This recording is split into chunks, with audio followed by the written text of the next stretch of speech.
El cordero que fue inmolado es digno ¿de qué?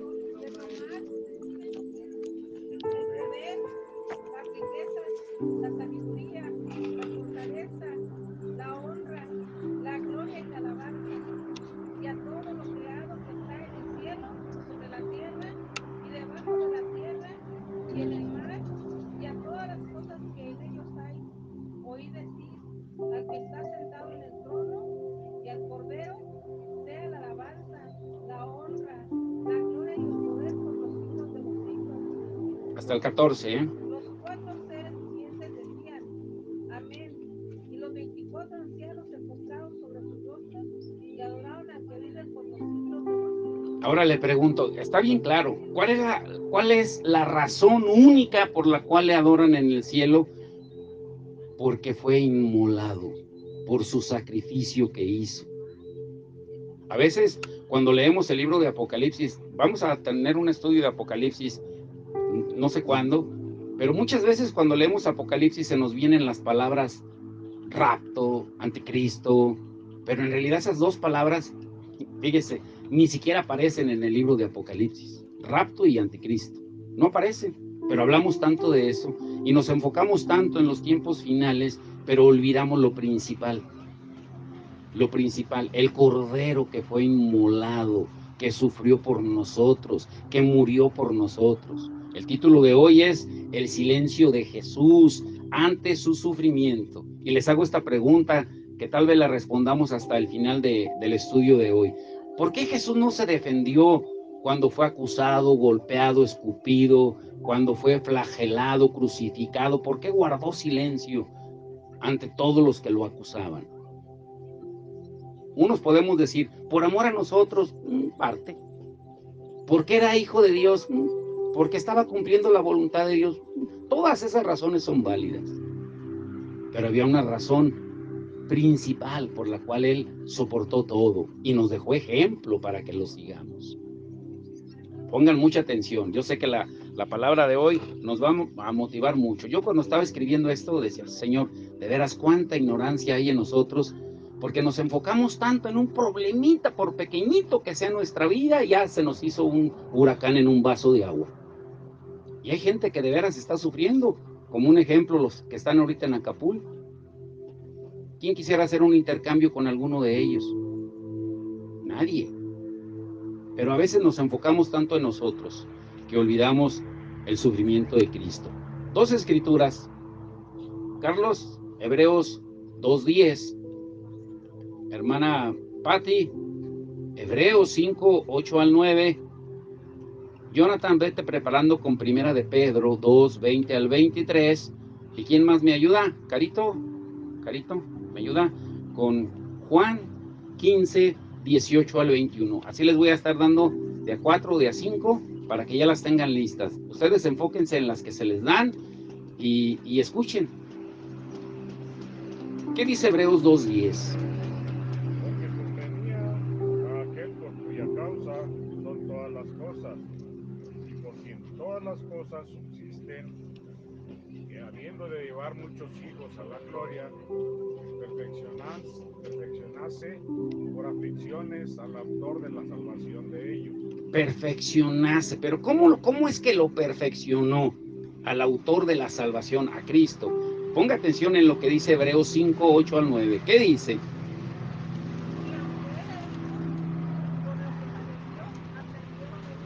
Por lo que padeció, aprendió la obediencia. Habiendo sido perfeccionado, ¿en qué fue perfeccionado? En el sufrimiento, para aprender la obediencia. ¿Sí estamos entendiendo? ¿Qué más?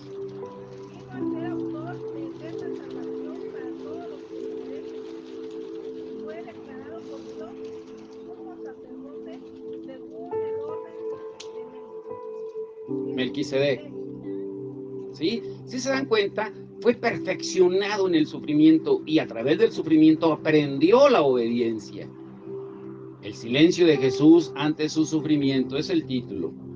Si se hiciera una encuesta a varias personas y le preguntáramos a varias personas acerca de cuál es su imagen de Jesús, tendríamos una gran variedad de opiniones. porque muchos se lo imaginan, sobre todo cuando se va acercando la Navidad, como un bebé que está en el pesebre, y ya la rorro niño, ya la rorro, ya. Y lo rebajamos como si fuera un bebé mortal, que hay que cambiarle los pañales, como un niño que necesita de toda nuestra ayuda. Otros se lo imaginan como un joven que le ayudaba a su papá, a José, en la carpintería. Otros como un joven inteligente que estaba haciéndole pregunta a los religiosos en el templo. Y otros como un curandero compasivo. Por eso hasta los hechiceros, los que hacen limpias, tienen imágenes de Jesús, porque se lo imaginan como un curandero compasivo, poderoso, capaz de curar toda enfermedad. Y tal vez otros lo verían como alguien que podía sanar todos los padecimientos físicos, emocionales, espirituales, incluso de resucitar muertos. Pero la pregunta es personal para cada uno de nosotros. ¿Cuál es la imagen que tenemos de Jesús? ¿Qué imagen? ¿Qué imagen hemos comprado del mundo y de la tradición? Porque muchos lo dibujan con risitos, pelo rizado, moreno, o algunos con pelo lacio, tez morena. Pero si ustedes van a la cultura, por ejemplo, los que han estado en Estados Unidos, verán que los negritos tienen su imagen de Jesús negro. Los blancos, los gabachos, tienen su imagen de Jesús blanco. Nosotros, moreno. Y van a Japón o a China y les ponen hasta con ojos rasgados a Jesús. O sea, cada uno se hace su imagen de Jesús como quieren. Pero la Biblia no nos da una imagen física de Jesús, porque Él prohíbe las imágenes. Ahora, ¿cuál es la imagen verdadera o la percepción que necesitamos tener de Jesús? ¿Qué imagen? Cuando digo imagen no me refiero a una estatua, a un cuadro, no, sino la imagen en el espíritu que tenemos que tener de él. Pablo dice en 1 Corintios 2:2, mire lo que dice, pues me propuse, 1 Corintios 2:2, pues me propuse no saber entre vosotros cosa alguna, sino a Jesucristo y a este crucificado. ¿Sí? Jesús es nuestro mayor modelo de conducta en el sufrimiento, porque como acabamos de leer, a través del sufrimiento aprendió ¿qué? ¿Aprendió qué? La obediencia, la obediencia. Pero entonces, ¿por qué nosotros cuando estamos sufriendo, lo primero que hacemos es de que, o le pedimos a Dios, es de que nos libre del sufrimiento? En lugar de pedirle, Señor, revélame en qué parte estoy desobedeciendo para obedecer. ¿Sí se dan cuenta? Además, mire lo que dice Pedro. ¿Qué dice Pedro de esto? Jonathan, 1 Pedro 2:20 al 23. Pues, ¿qué gloria es si pecados sois abofetados y los si pecando sois abofeteados y los soportáis? Mas si haciendo lo bueno sufrís y lo soportáis, esto ciertamente es aprobado delante de Dios. Pues para esto fuisteis llamados, porque también Cristo padeció por nosotros, dejándonos ejemplo para que sigáis sus pisadas, el cual no hizo pecado, ni se halló engaño en su boca, quien cuando le maldecían no respondía con maldición, cuando padecía no amenazaba, sino encomendaba la causa al que juzga justamente. Aquí, según Pedro, lo que está diciendo es de que los cristianos estamos en desacuerdo con el mundo, sencillamente porque hemos sido llamados por Cristo, y al mantenernos fieles a Cristo, tarde o temprano vamos a sufrir alguna forma de rechazo. Pero dice, pero para eso Él nos dejó ejemplo. O sea, si seguimos a Cristo, ineludiblemente va a haber castigo, crítica, persecución injustas. El mundo se va a ofender cada vez que reflejemos a Cristo. Te va a odiar. Te va a odiar. Cada vez que el mundo vea en ti una imagen de Cristo, te va a odiar. ¿Sí entienden eso? Ahora, es por eso que tenemos que esperar el sufrimiento. ¿Qué dijo el mismo Jesús, Carito? San Juan 15, 18 al 21. San Juan 15, 18 al 21. ¿Qué dice? Ya no os llamaré siervos, porque el siervo no sabe lo que hace su señor, pero hoy he llamado amigos, porque todas las cosas que oí de mi Padre os las he dado a conocer. No me elegisteis vosotros a mí, sino que yo os elegí a vosotros, y os he puesto para que vayáis y lleváis fruto, y vuestro fruto permanezca, para que todo lo que pidáis al Padre en mi nombre, Él os lo dé. Esto os mandó, que os améis unos a otros. Si el mundo os aborrece, Si el mundo, ¿qué? si el mundo os aborrece, Ujú. sabed que a mí me ha aborrecido antes que a vosotros. Si fuerais del mundo, el mundo amaréis lo suyo, porque no sois del mundo antes que yo os elegí del mundo, por eso el mundo os aborrece. ¿Se da cuenta?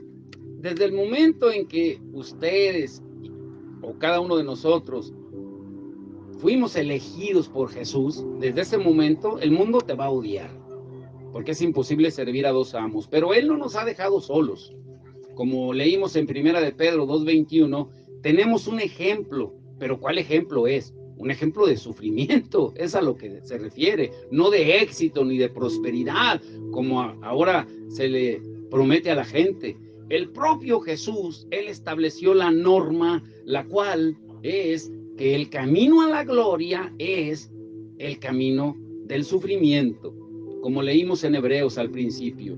Y si tenemos a Jesús como ejemplo de sufrimiento, pues no va a ser difícil entender sus palabras que dijo. Miren lo que dijo. Carlos, busca por favor Mateo 10, 21 al 25. Luego, Jonathan, Juan 9, 2 y 9, 3. De una vez, te avientas esas dos. Miren lo que dice en Mateo 10, 21 al 25. ¿Qué dice? El hermano entregará a la muerte al hermano, Ponga atención lo que está diciendo, ¿eh? y el padre al hijo. Y los hijos se levantarán contra los padres y los harán morir. Y seréis aborrecidos de todos por causa de mi nombre. Mas el que persevere hasta el fin, este será salvo. Cuando os persigan en esta ciudad, huid a la otra, porque de cierto os digo que no acabaréis de recorrer todas las ciudades de Israel antes que venga el Hijo del Hombre. El discípulo no es más que su maestro, ni el siervo más que su señor. Bástale al discípulo ser como su maestro, y al siervo como su señor. Si al padre de familia llamaron Belzebú, cuán más a los de su casa. ¿Sí? ¿Se da cuenta? Tenemos que entender, número uno, que Jesús es el Hijo perfecto que sufre, como lo acaba de leer el hermano. Cuando experimentamos una prueba, cada uno de nosotros, o un sufrimiento, ¿cuántas veces le hemos hecho estas preguntas a Dios? ¿Por qué me pasa esto a mí?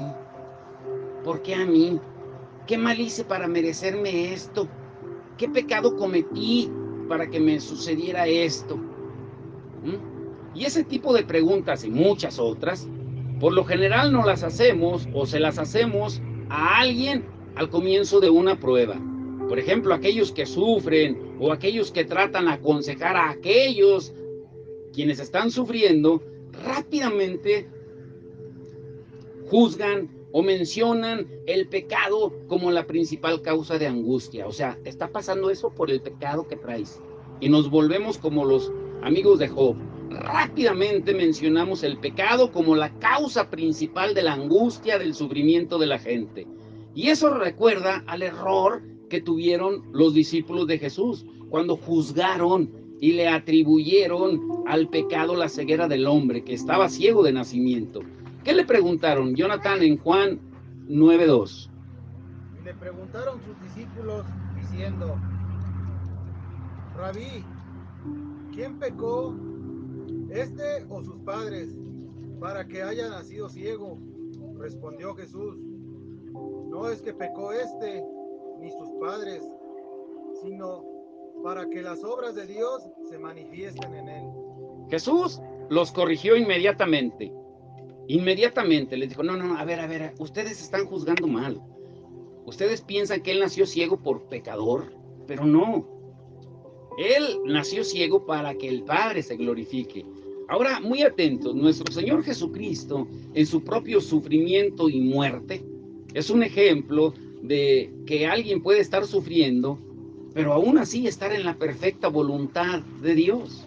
Si así fuera como los discípulos juzgaron, pues entonces Jesús fue el peor pecador. Pero él no fue pecador. El Padre lo hizo pecado, cargó el pecado en él, pero él jamás pecó. Ahora, si fuera así el caso, como los discípulos lo veían, pues entonces estar en la perfecta voluntad de Dios, ser justo y obediente, y aún así experimentar un sufrimiento como el que estaba experimentando Jesús, pues sería mal interpretado. No sé si me están entendiendo, porque a veces somos bien rápidos para juzgar. No, es que te está pasando esto, por aquello. ¿Tú cómo sabes? ¿Tú cómo sabes si es el Señor el que lo está perfeccionando, como lo hizo con Jesús, para que sea más obediente? Ahora, Jesús fue juzgado y ejecutado como un criminal. Y aún así él no había hecho nada malo, pero lo juzgaron así. Y él fue la máxima víctima del castigo y el sufrimiento injusto. Y también nos enseña la manera de responder cuando somos perseguidos injustamente. O sea, la propia naturaleza y circunstancias del sufrimiento de Cristo desenmascara, quita la falsa idea de que los cristianos que sufren es porque están en pecado. No. Entonces, si Jesús fue impecable, si fue un hijo perfecto y sufrió tanto, ¿era porque fue pecador? No. Pero ¿cómo pueden los cristianos, que somos tan imperfectos, esperar ser libres de todos los sufrimientos entonces? Si eso le sucedió a Jesús y nosotros, la respuesta es que no podemos. Como Jonathan leyó al principio en 1 de Pedro 2:20 al 23. Pero, escuche bien, para entenderlo un poco mejor, lee solamente, Jonathan, 1 de Pedro 2:21. Enfóquese lo que dice ahí. Y ahí vamos a empezar a ver nuestro manual de ejemplo para soportar cuando vengan los sufrimientos. 1 de Pedro 2:21. Pues para esto fuisteis llamados. Para esto fuisteis llamados. Porque también Cristo padeció por nosotros. Para padecer. Dejándonos ejemplo. Para que tú también sufras, para que sigas sus pisadas. Esto dice, dejándonos ejemplo, para que sigamos sus pisadas. O sea, sin entrar en una teología profunda, lo que dice es que debemos seguir los pasos de Jesús. Los pasos de Jesús fueron de victoria, de empoderamiento, de como se predica hoy, de que decrétalo, decláralo, y díselo y esto. No, fue de sufrimiento, como hemos estado analizando. Y el camino de la justicia en un mundo injusto, pues es también un camino de sufrimiento injusto. Si queremos estar en el camino correcto, tenemos que seguir las pisadas de Jesús. ¿Y cómo son sus pisadas? Pues de sufrimiento. El que quiera vivir piadosamente sufrirá persecución. ¿Qué no es lo que dice Pablo a Timoteo en 2 de Timoteo 3:12? Ahora, no todos los cristianos van a sufrir de la misma manera, ni en el mismo grado, pero aquellos que traten de seguir el camino de la justicia que lleva a la gloria, van a encontrar pruebas, adversidades, sufrimientos, incluso dentro de la misma familia. Yo ayer en la noche, ya cuando estaba terminando de repasar lo que ya había escrito, me quedé pensando, y no es que me ponga como Anita la huerfanita o Paquito el sufrido, no, nada de eso. Pero estaba recordando a Eli, cuando estábamos allá en el cuartito, dice la hermana Gloria, lleno de alacranes, de cómo Eli, yo lo veía que sufría, pero no decía nada. Y en la noche nomás volteaba y le decía, ¿qué tienes, hijo? Nada, papi, es que no tengo sueño. ¿Pero estás bien? Sí, papi. Y pues los que conocen nuestra situación en aquel tiempo, pues nuestra situación económica, no es que ahora sea mejor, sino que el Señor siempre suple las necesidades, pero había ocasiones en que en realidad no teníamos nada, esperando a que nos dieran la ofrenda que nos daban por predicar, que no quiero entrar en detalles, pero algunos de ustedes la conocen, que a veces no nos la daban ni el día que terminábamos la predicación, sino nos la retrasaban días más. Y Elí, yo lo veía que sufría, decía, papi, ¿no tienes para comprar una hamburguesa ahí enfrente? Cuando vendía doña esta, la que ustedes saben, los que son de este pueblo saben, y doña Ramona, la que vendía cena ahí, papi tiene, pues no, ya Isabel le decía, amor, ve y dile a doña Ramona que te fía una hamburguesa para los niños, ve y dile, y que después se la pagamos. Y pensaba en todo eso, se me vino a la mente acerca del sufrimiento. El seguir a Jesús no es fácil. El seguir a Jesús no es fácil. Pero si nosotros no le enseñamos a nuestros hijos a seguir las pisadas de Jesús, y si tú no las sigues, no van a valorar.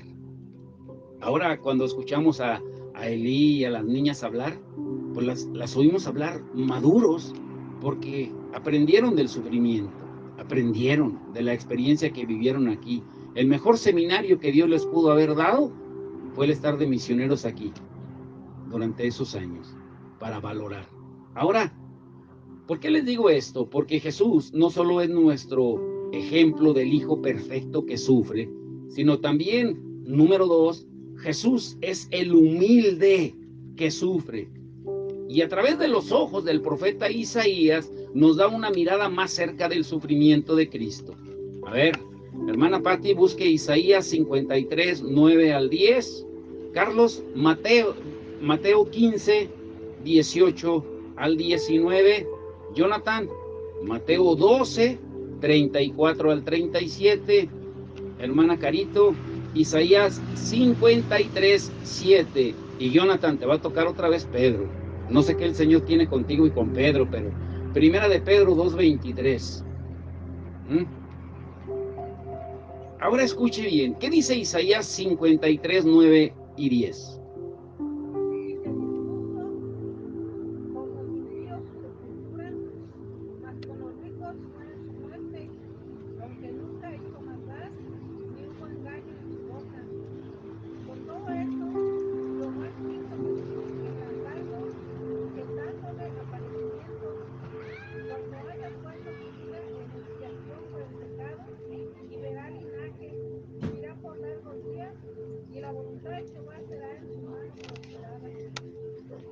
¿Sí? Dice algo que repite también Pedro, que ahorita lo vamos a leer cuando le toque a Jonathan su turno. Dice, ni hubo engaño en su boca. Ahora le hago esta pregunta y seamos muy sinceros con la respuesta. ¿Cuál es el primer lugar o donde se hace más evidente, más claro el pecado?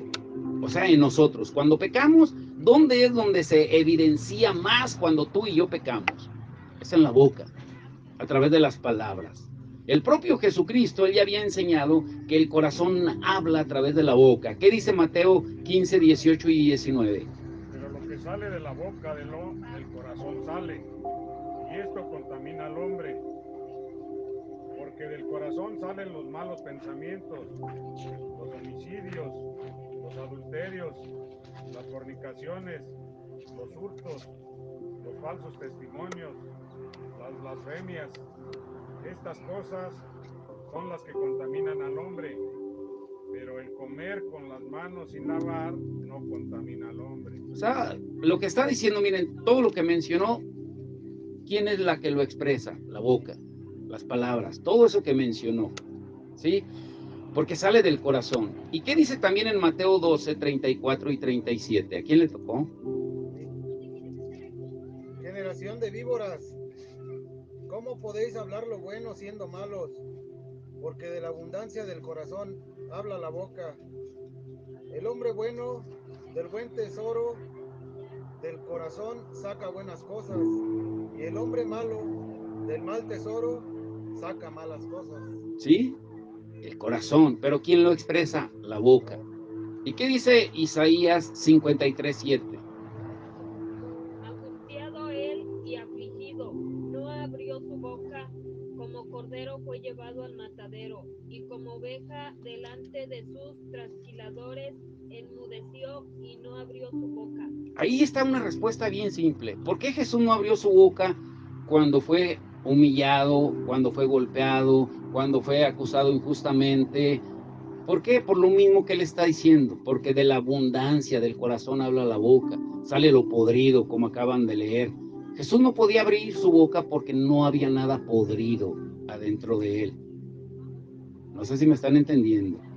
Ahorita van a entender un poco mejor. Y dice que no había engaño en su boca. ¿Qué dice Primera de Pedro 2:23? Quien cuando le maldecían, Quien cuando le maldecían, no respondía con maldición. escuchen, Cuando padecía, no amenazaba, sino encomendaba la causa al que juzga justamente.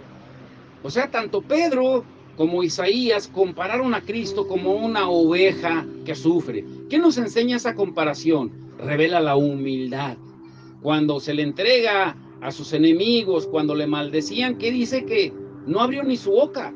Todos los relatos de los 4 evangelios, Mateo, Marcos, Lucas y Juan, sobre los sufrimientos de Jesús, esos recalcan, resaltan la humildad y el silencio que guardó Jesús cuando recibió tanto maltrato como verbal y físico. Solo como referencia, lo leen en su casa, en Mateo 26, 57 al 63, Marcos 15, 3 al 5, Lucas 23, 9 y Juan 19, 9. Los 4 evangelios están de acuerdo en todo lo que sufrió Jesús, pero también los 4 están de acuerdo en la humildad que Jesús mostró cuando guardó silencio. Y eso lo refleja tanto Isaías 53 como leímos y Primera de Pedro. Él no tomó represalias, no tomó venganza. Él podía haber destruido a los verdugos que lo estaban castigando, ¿sí o no? Claro, con un chasquido de dedos. Incluso le dijo a aquel que lo estaba enjuiciando, ¿tú crees que si yo orara a mi padre no mandaría 12 legiones de ángeles a defenderme en un instante? Pero no se trata de eso. Cuando vemos a Jesús dándonos ejemplo de sufrimiento, de cómo debemos de comportarnos cuando hay tribulación y sufrimiento, con su silencio de no decir nada, parece ser un ejemplo difícil de seguir. Porque ¿cuál es nuestra primera reacción cuando alguien nos ofende? ¿Cuál es? Sinceros. ¿Cuál es?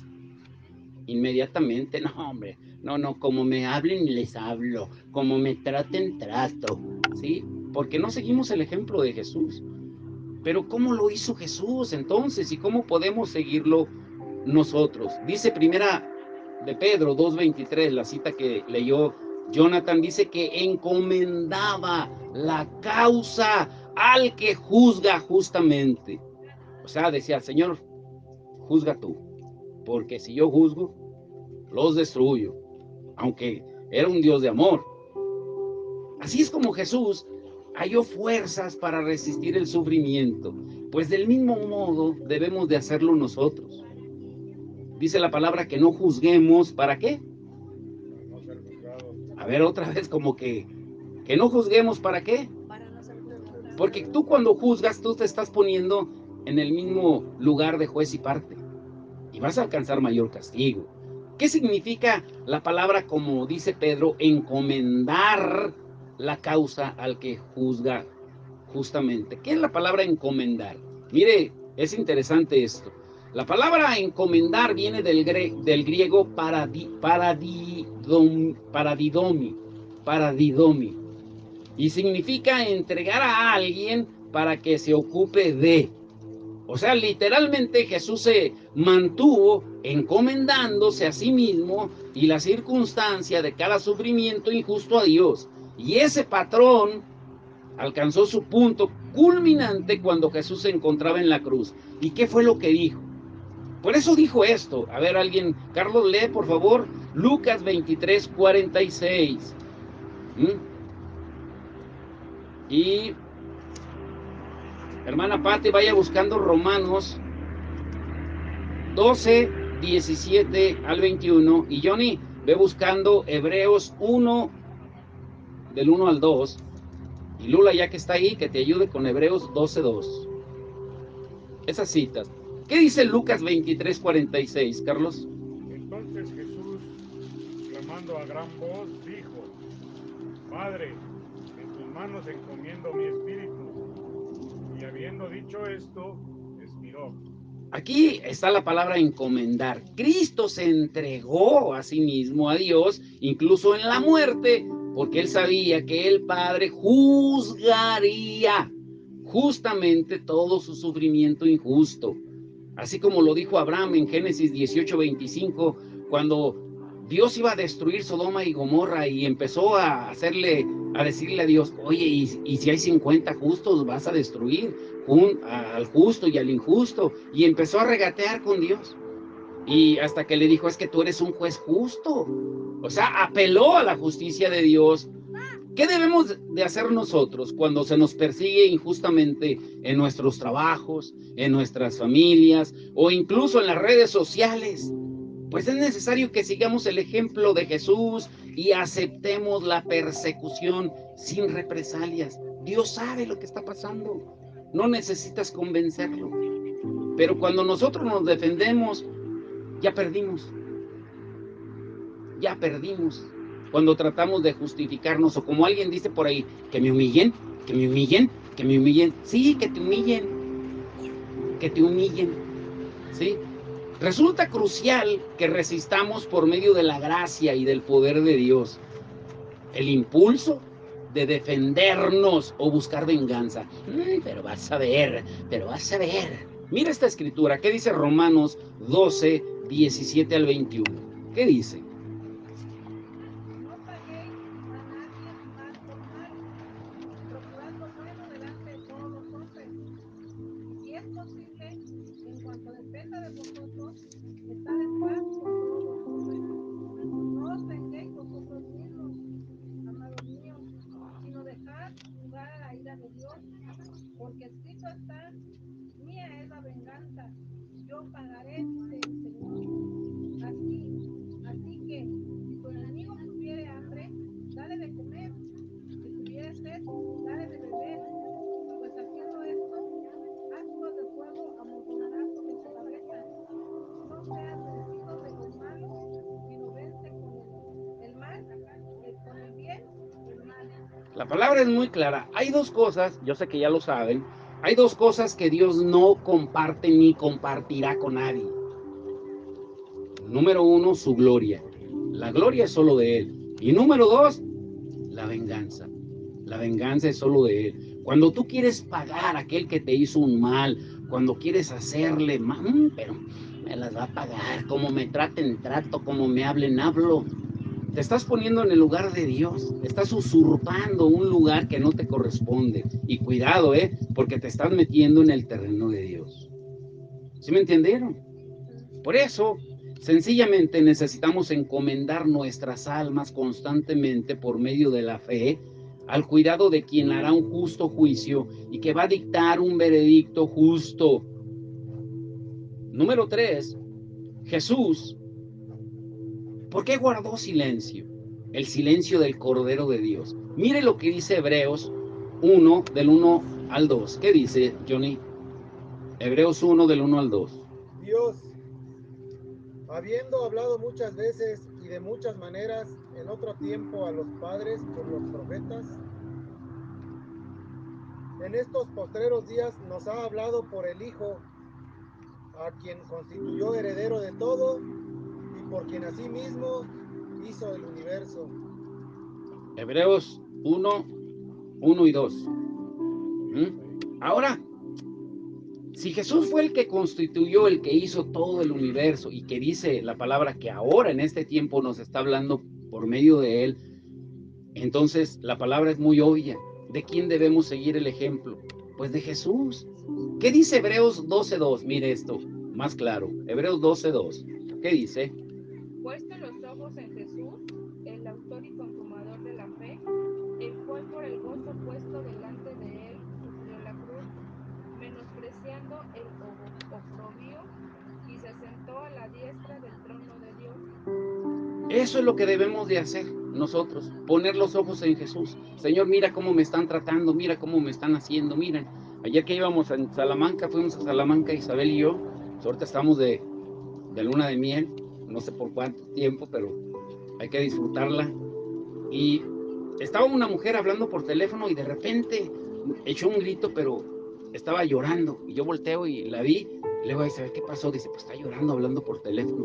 Pero así desgarradoramente, como dicen. ¿Sí? Pero ¿qué sentimos cuando escuchamos y vimos a esa mujer sufrir? Y no solamente para Isabel y para mí, sino ¿qué sientes tú cuando ves a alguien que está sufriendo? ¿Qué sientes? ¿Quieres vengarte o cuando tú mismo sufres y quieres pagarle con la misma moneda? ¿O qué quieres hacer? Ahora, escuchen esto. Cristo fue el Hijo perfecto, impecable, nunca pecó, humilde, no abrió su boca, pero lo sufrió todo, lo soportó todo. Y Dios lo calificó como el único modelo a seguir. Es más, dice en Romanos 8:29 que el Padre quiere que todos lleguemos a ser como su Hijo, como Jesucristo. ¿Pero en qué? ¿Saben cuál es el error de los cristianos? A ver, escuche esto, esto es profundo. Que la mayoría de las veces cuando escuchamos predicaciones, sea aquí o en cualquier lugar, no me estoy poniendo de ejemplo de perfección, de verdad absoluta, no, nada de eso. Pero la mayoría de las veces cometemos el error de querer enseñarle a la gente a seguir reglas. No hagas esto, no digas esto, no tomes aquí, y no hagas allá, y no vayas acá, y esto, y llenarlos de reglas. Pero el Evangelio no son reglas. El Evangelio se trata de que Cristo viva en mí. Si Cristo vive en mí, Él es el que me va a impedir. Pablo dice en Gálatas 2:20, ya no vivo yo, Cristo vive en mí. Cristo es el que me va a impedir a través de su Espíritu Santo, no hagas esto, no digas esto, sin esperar que alguien me dé reglas. Nuestro error es que queremos usurpar el lugar de Dios en cada oportunidad que tenemos. ¿Te vas a caer? ¿Qué te vas a caer? Y pum, se cae el niño. Te dije que te ibas, claro, pues lo estás condenando. Lo estás mal, claro que sí va a caer, tarde que temprano. No sé si me están entendiendo. Ya es tiempo de que encomendemos las causas al Señor. Quiere que seamos como su Hijo en cuanto a carácter, en cuanto a fruto, que reflejemos el carácter y el fruto de Jesús. Cuando enfrentemos pruebas y sufrimientos, persecuciones, tentaciones, y los ejemplos, como hemos estado estudiando, de otros personajes bíblicos, nos ayudan, son inspiradores. Pero solo Jesús es el único que se sentó a la diestra del Padre como un Hijo perfecto y que además intercede por ti y por mí, siempre y cuando le des las causas, tus problemas, tus cargas a Él. ¿Me entendieron o no me entendieron? ¿Qué dice Hebreos 4:14 al 16, Carlos? Hermana Patti, segunda de Timoteo 2:8 al 12. ¿Qué dice Hebreos 4:14 al 16?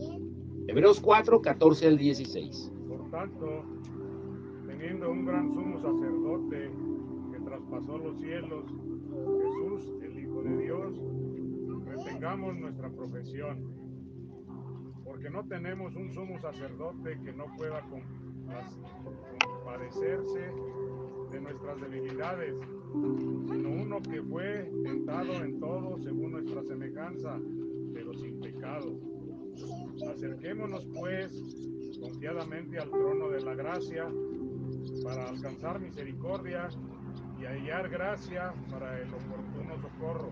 Lo que está diciendo, miren, ustedes ahora se pueden acercar confiados a Cristo porque todo lo que tú estés pasando, tentaciones, sufrimientos, pruebas, Él ya lo pasó. Y Él se va a compadecer de ti porque Él ya lo vivió, ya lo sufrió. Así es de que acércate confiado para que alcances misericordia. Ya no te detengas, confiesa, háblalo con Él. Es básicamente lo que dice Hebreos. Pablo incluso aconsejó a Timoteo acerca de muchas cosas, pero podríamos resumirlo en esta. Mire qué dice segunda de Timoteo 2:8 al 12. ¿Qué dice? Acuérdate de Jesucristo. Acuérdate de Jesucristo.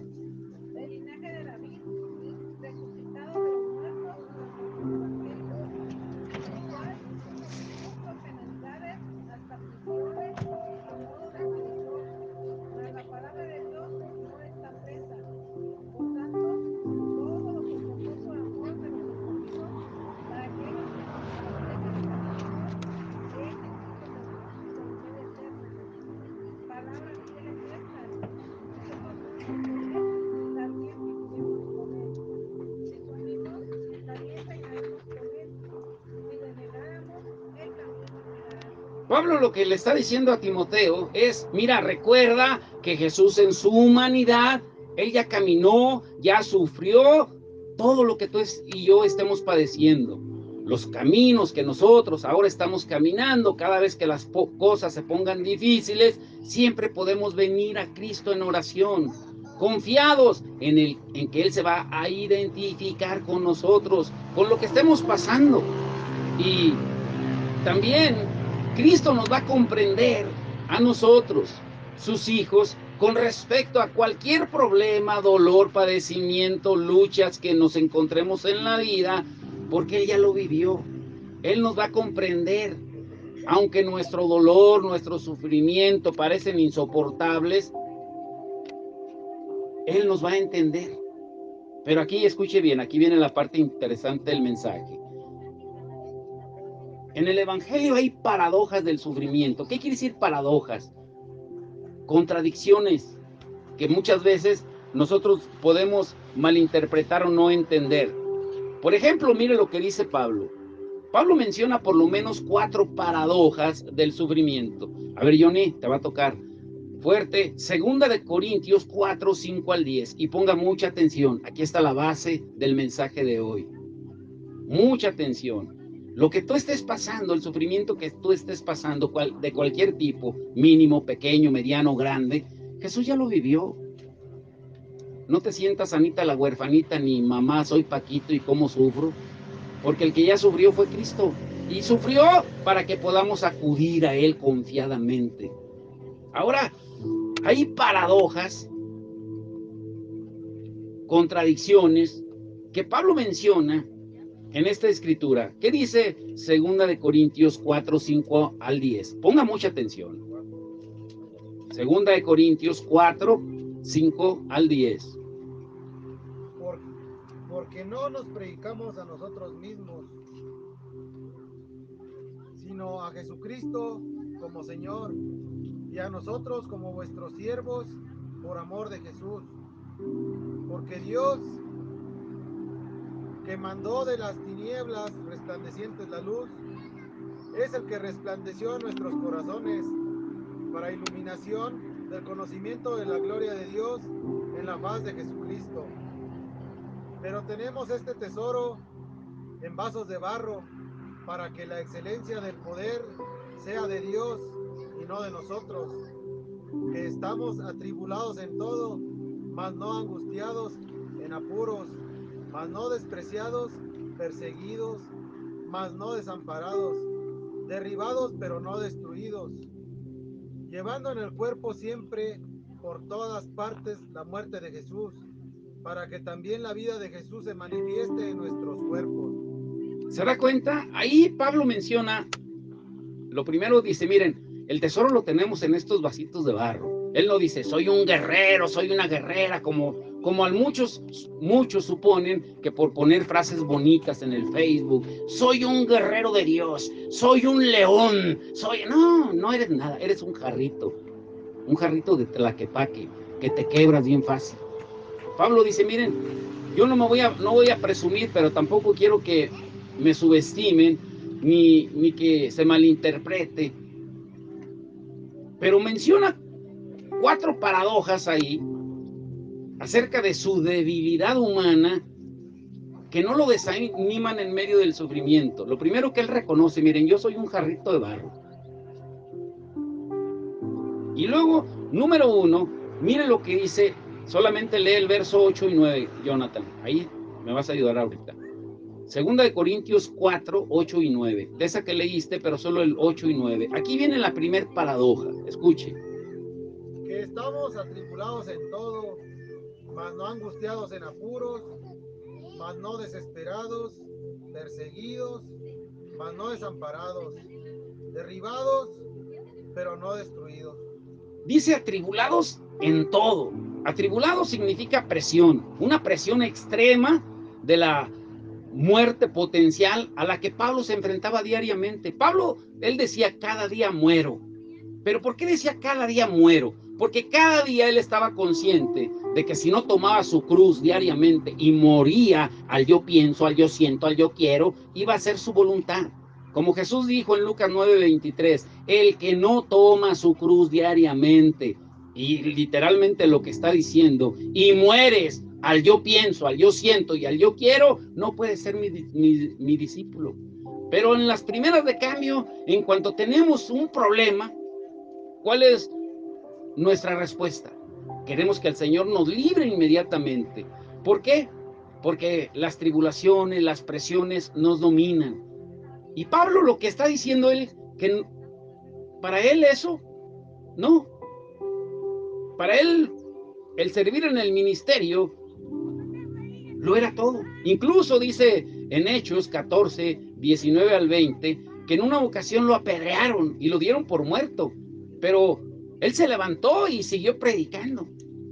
¿Quién de nosotros hubiera hecho eso si nos apedrean? No, hombre, te tratan mal y ya no quieres pararte ahí. Ahora imagínate una pedrada o ser apedreado como él. La segunda paradoja o contraste de Pablo en medio de las pruebas y sufrimientos dice que él estaba en apuros, mas no desesperado. En ocasiones se preguntaba por qué se veía constantemente enfrentando dificultades, pero él siempre confió en que Dios le daría una salida para cada situación. ¿Y cómo lo hacía? Pues siguiendo el modelo de Jesús, como leyó Lula en Hebreos 12:2. Puestos los ojos en Jesús, el autor y el consumador de nuestra fe. Cuando tú pierdes de vista la mirada en Jesús, te pierdes. Es como cuando antes hacían surcos. Bueno, mi abuelo, yo llegué a ir muchas veces con él. Él tenía una mula y le amarraba y mi abuelo se iba derechito, derechito y sin voltear así. Ponía una señal allá y así.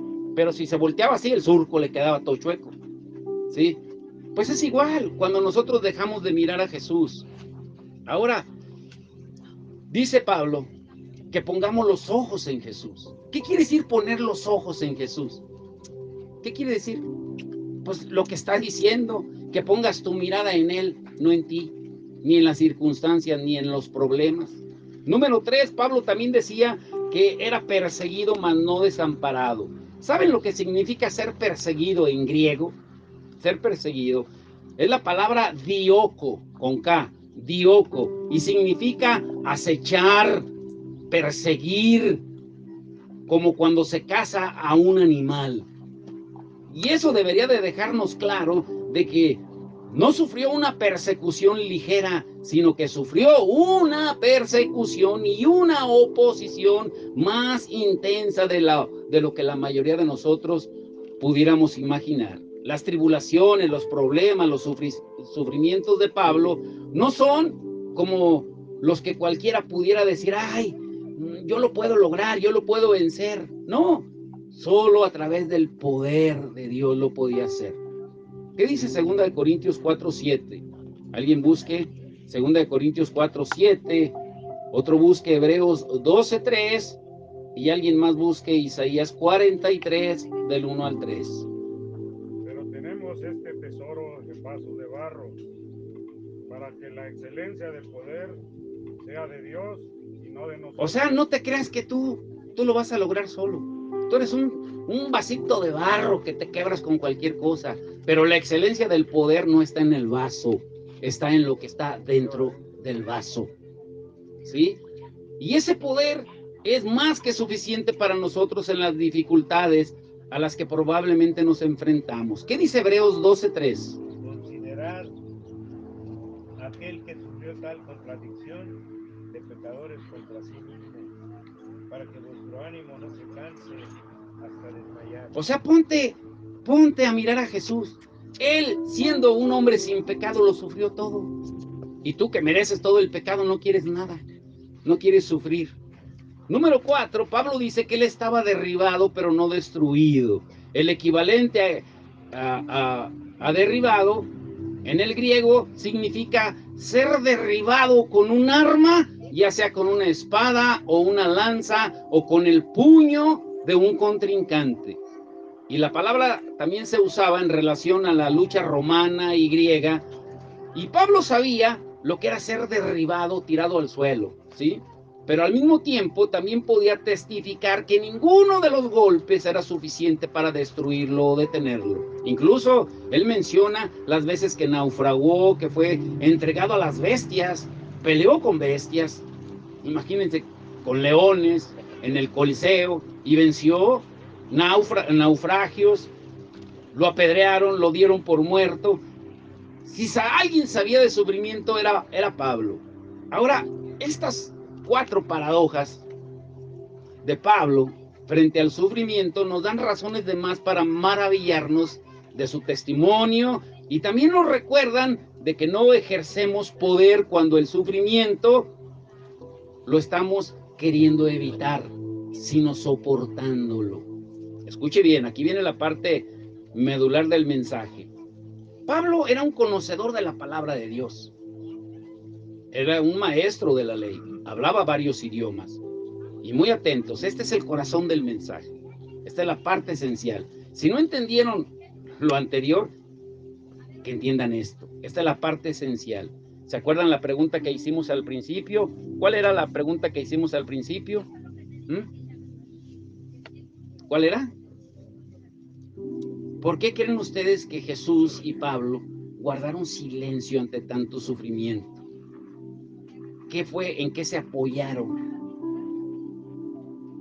Hablando específicamente de Jesús, podemos decir en su amor, sí.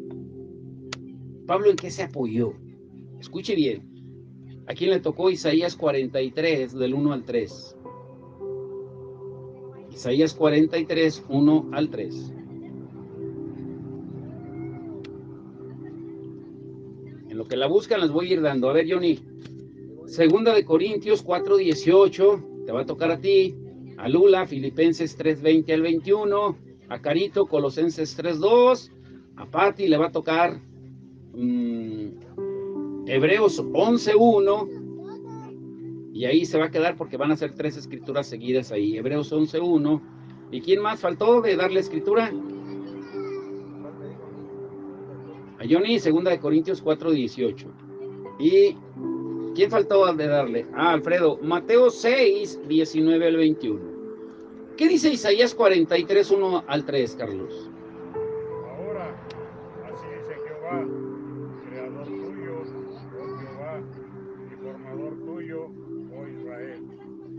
No temas porque yo te redimí, te puse nombre mío, eres tú. Cuando pases por las aguas, yo estaré contigo. Y si por los ríos no te engañaran, cuando pases por el fuego, no te quemarás, ni la llama arderá en ti. Ahora, leyendo esa escritura, ¿cuál era el secreto tanto de Jesús como de Pablo para resistir el sufrimiento?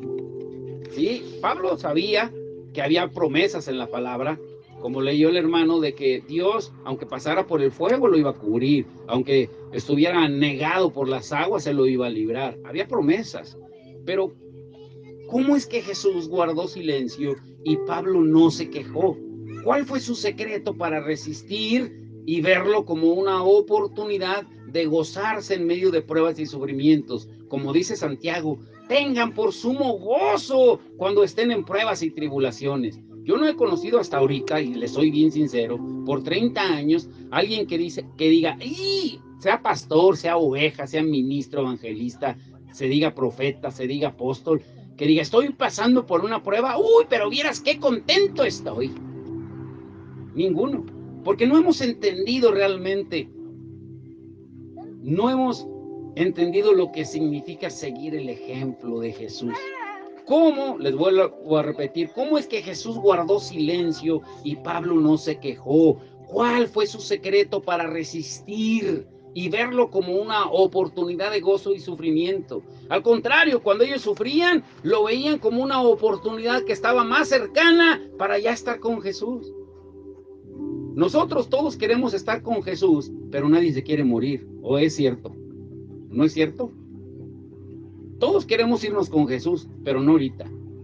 20, 30 años o ya cuando esté viejito, ya cuando ya no pueda. Pero todos queremos irnos. Qué paradoja, qué contradictorio. ¿Cuál era el secreto? Escuche bien. valorar lo eterno más que lo temporal.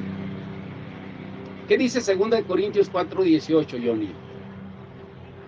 No mirando nosotros las cosas que se ven, sino las que no se ven, pues las cosas que se ven son temporales, pero las que no se ven son eternas. ¿Y no es verdad que estamos tan atados a las cosas temporales? ¿Es cierto o no es cierto? Sí. Todos. Filipenses 3:20 al 21. ¿Qué dice, Lula? Filipenses 3:20 al 21.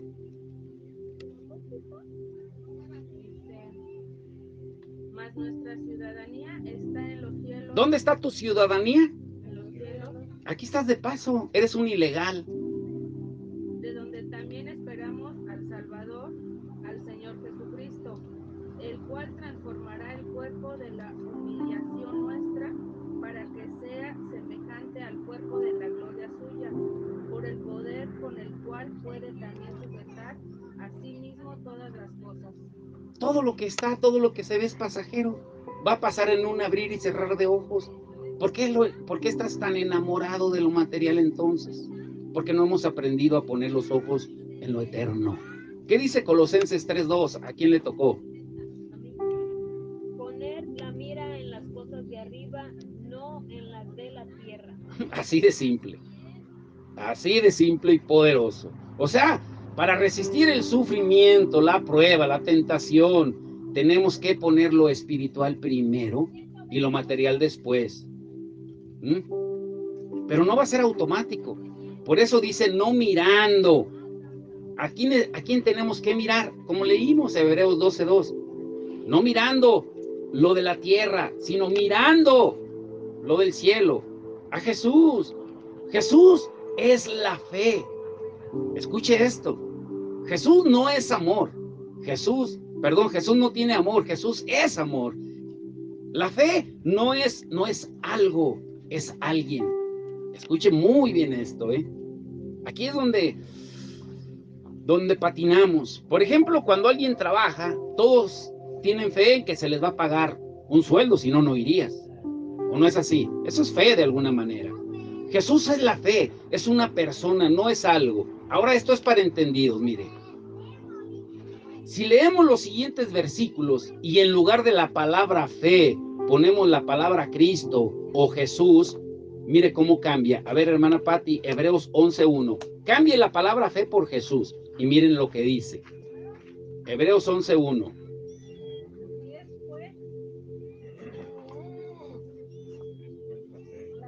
Es pues Jesús, quiten la palabra fe y pongan el nombre de Jesús, les dije. Y es pues Jesús la certeza de lo que se espera, la convicción de lo que no se ve.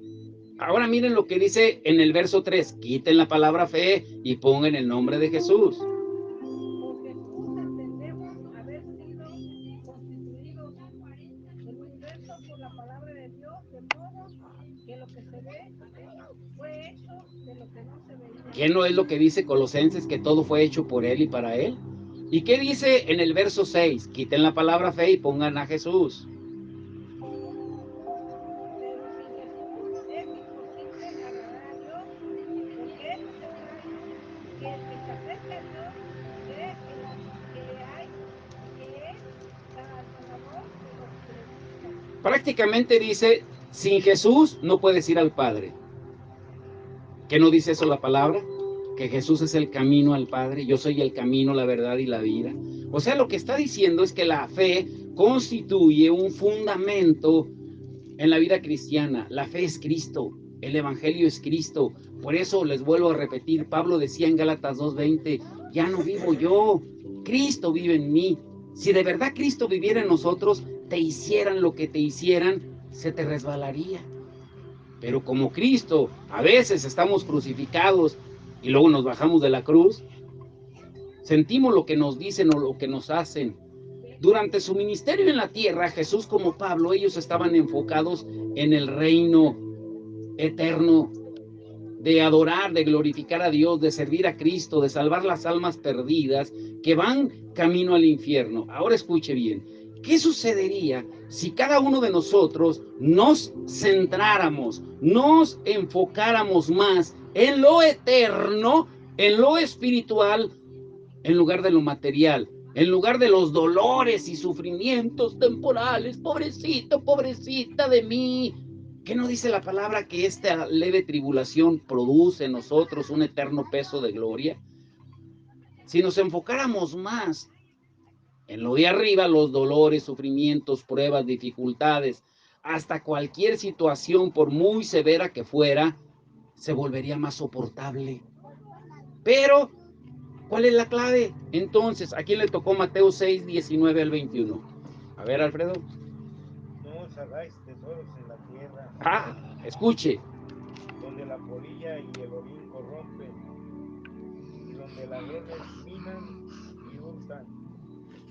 Sino haceos tesoros en el cielo, donde ni la polilla ni el orín corrompen, y donde ladrones no minan ni hurtan. Porque donde esté vuestro tesoro, allí estará también vuestro corazón. La pregunta que se les hizo al principio fue, ¿por qué Jesús no se defendió? ¿Por qué guardó silencio? Porque él sabía, resumiendo todas las escrituras que leímos, número 1, que su ciudadanía estaba en los cielos, no en la tierra. Número 2, que su reino no era de este mundo, sino era del otro. Número 3, que su economía no dependía de la economía del mundo, sino, como leyó Alfredo, estaba en los cielos. Número 4, de que él sabía de que iba a estar de nuevo con el Padre. Y número 5, de que los sufrimientos que él sufriera eran temporales, momentáneos, porque todos vamos a morir un día. Sea hoy, sea mañana, sea al rato, en 5 años, 10 años, 20 años, vas a morir. No eres eterno aquí. Sí eres eterno, pero no aquí. Ahora, Jesús es el modelo de ejemplo en todo. Llévense esto en su corazón y su espíritu. Esto es lo último. Pero ¿quién de nosotros puede guardar silencio cuando lo ofenden, lo maltratan, lo golpean y lo torturan hasta la muerte? ¿Quién de nosotros puede hacerlo? Pablo lo hizo, Esteban lo hizo, Jesús lo hizo, los discípulos lo hicieron. Jesús nos dio un modelo de cómo lidiar con el sufrimiento. Y Pablo también. Pablo, él no confió en sus propias fuerzas, ni tampoco en una fórmula secreta o en un método humano, como les decía hace un momento, de no hagas esto, sigue esto y haz aquello, y ayuna 40 días y ayuna esto y ora 20 horas, nada de eso, ninguna fórmula humana, sino que él mantenía su mirada, su centro de atención en el reino de Dios, en la gloria de Cristo, en lo eterno.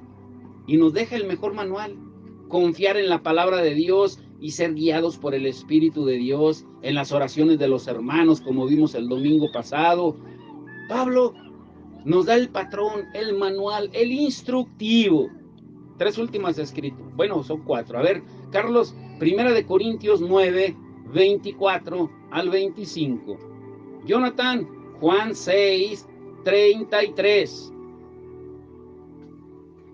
Hermana Patti, 1 Juan 5, 4. Y Carito, 1 Juan 5, 5. Las últimas escrituras. Llévense eso en su corazón. ¿Cuál es el instructivo entonces cuando estés pasando algún sufrimiento? 1 Corintios 9, 24 al 25, ¿qué dice, Carlos? ¿No sabéis que los que corren en el estadio, todos a la verdad corren, pero uno solo se lleva el premio? Corred de tal manera que no os tengáis. Todo aquel que lucha, de todo se abstiene, ellos a la verdad, para recibir una corona corruptible, pero nosotros una incorruptible. Dice, y nos da el patrón aquí: si ya estamos corriendo para ganar el premio del supremo llamamiento de Cristo, no hay sufrimiento, ni prueba, ni persecución que pueda desalentarnos ni derrotarnos. Es lo que está diciendo. Ahora, los dejo con esto, que será el título para el próximo domingo. Ya vimos entonces que debo de seguir el ejemplo de Jesús, de Pablo y de varios personajes bíblicos como hemos estudiado. Pero aquí viene la palabra o la pregunta importante: ¿cómo prepararme para el sufrimiento?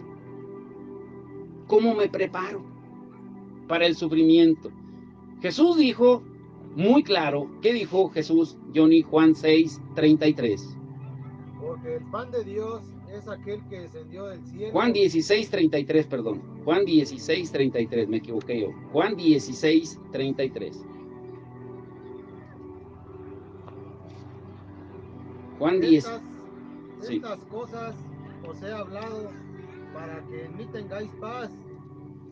En el mundo tendréis aflicción, pero confiad, yo he vencido al mundo. O sea, lo que les está diciendo, miren, todo lo que les hablé, póngalo así en esta perspectiva.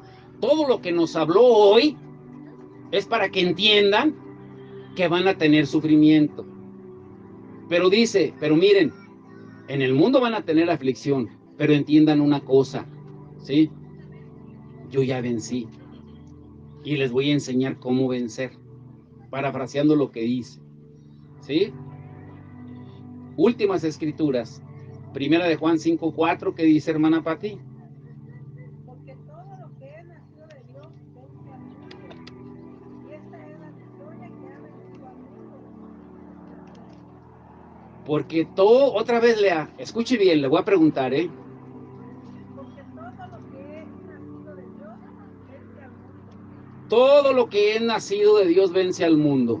Te pregunto, si tú no has nacido de nuevo, si no tienes a Cristo viviendo en tu corazón, ¿vas a poder vencer al mundo? Claro que no. Claro que no. Porque todo lo que es nacido de Dios vence al mundo.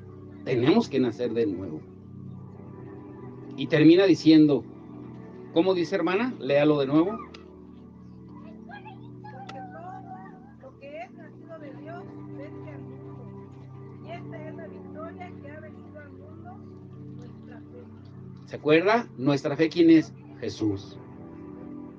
Y la última, primera de Juan 5:5. ¿Qué dice? ¿Quién es el que vence al mundo, sino el que cree que Jesús es el Hijo de Dios? ¿Quién es el que vence al mundo? Dice. Sino el que cree que Jesús es el Hijo de Dios. Pero ¿cómo vamos a creer? ¿Cómo vamos a creer si no hemos nacido de nuevo? ¿Sí lo entienden? Si tú le preguntas a la gente que si cree en Jesús, todos te van a decir que sí, todos creen en Jesús. Por eso la pregunta que hacíamos al principio, ¿qué imagen tienes tú de Jesús? Porque todos tienen una imagen de Jesús, pero ¿realmente hemos nacido de nuevo? Esa es la gran pregunta. Por eso cuando viene cualquier problema, sentimos que nos ahogamos porque, ay, ¿qué voy a hacer? Porque necesitamos nacer de nuevo para ver las cosas en el espíritu, no enfocarnos en lo terrenal, en lo pasajero. Es triste lo que está sucediendo en Acapulco, pero es una llamada de atención para todos. No porque ellos estén pasando ahorita tribulación, nosotros ya estamos salvados, o seamos mejores que ellos.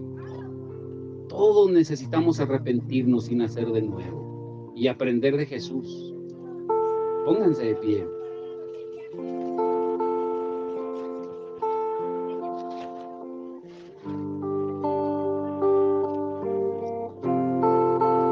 ¿Qué no le cantamos una vez más este canto, que es un himno? Hoy vengo a ti con mi corazón en mano. Sé que solo tú puedes saciarlo. Si tan solo tu mano me tocara. Hoy digámosle como aquella mujer que decía, si solo tocara el manto, seré sana y seré salva. Hoy vengo a ti con mi corazón en mano.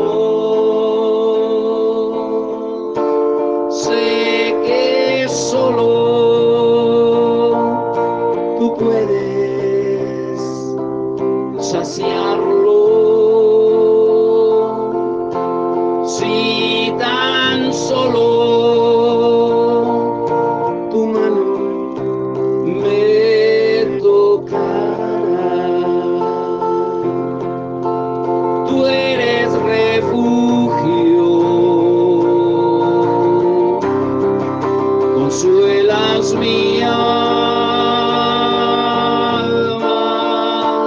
hoy en tus brazos. Yo quiero morar. Maestro, tócame,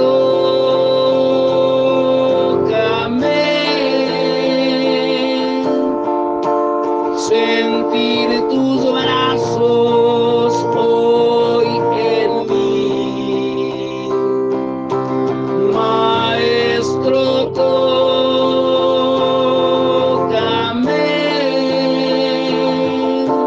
sin dejar huellas de ayer. Maestro, tócame,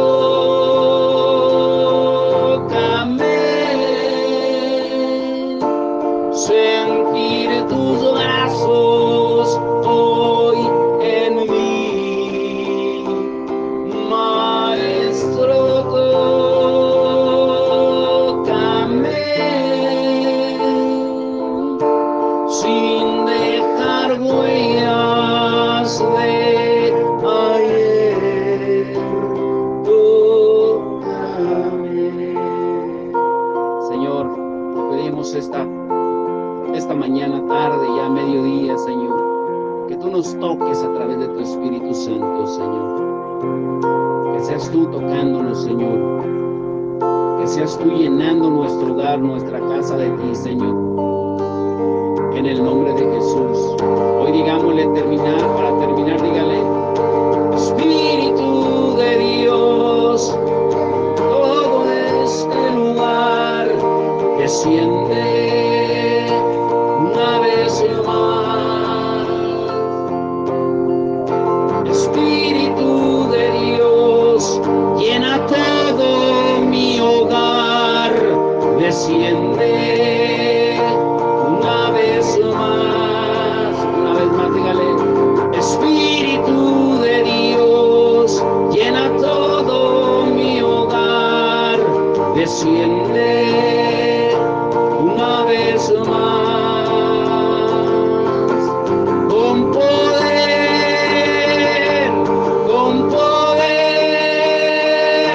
desciende una vez más y llena mi hogar. Con poder, desciende una vez más y llena mi hogar. Quiero ver gente sanar, quiero ver gente adorar, todos a una voz cantar. Quiero ver gente sanar, quiero ver gente adorar, todos a una voz cantar. Una vez más, digámosle: Espíritu de Dios, llena todo mi hogar, desciende una vez más. Espíritu de Dios, llena todo mi hogar, desciende una vez más. Con poder,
Ese es nuestro anhelo, Señor, que todos te conozcan y que todos vengan al conocimiento tuyo, Señor, porque esa es la verdadera vida eterna, conocerte a ti, como tú lo dices en San Juan 17:3.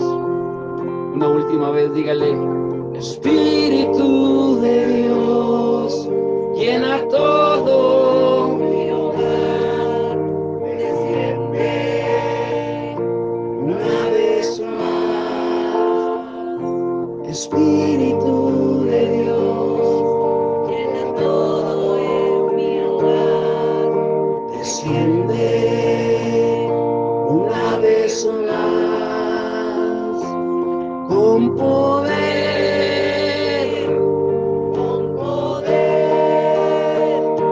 desciende una vez más y llena todo mi hogar,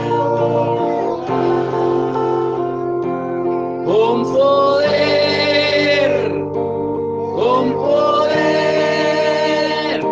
desciende una vez más y llena mi hogar.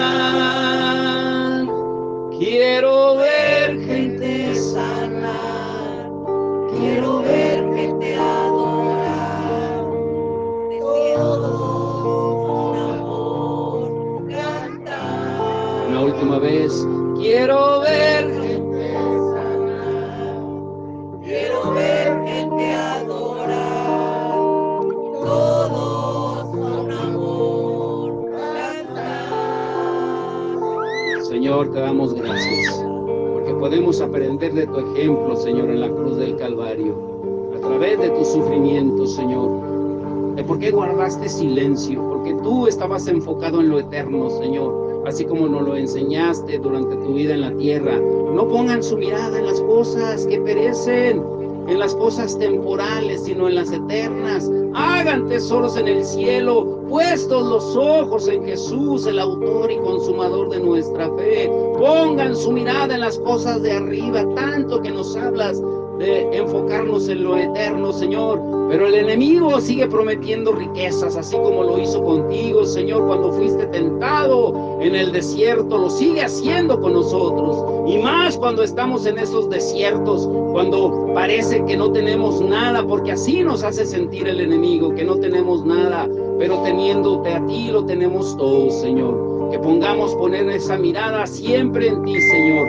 Te damos la gloria y la honra, y bendice el tiempo de convivio que vamos a pasar en tu presencia, Señor, porque eso es parte del manual de la iglesia, como tú lo dices en Hechos 2:44 al 47, el escuchar tu palabra, el alabarte, el adorarte y el compartir el pan también, Señor. Te damos todo el honor y la gloria, y el pueblo de Dios dice amén y amén. Dele palmas fuerte al Señor.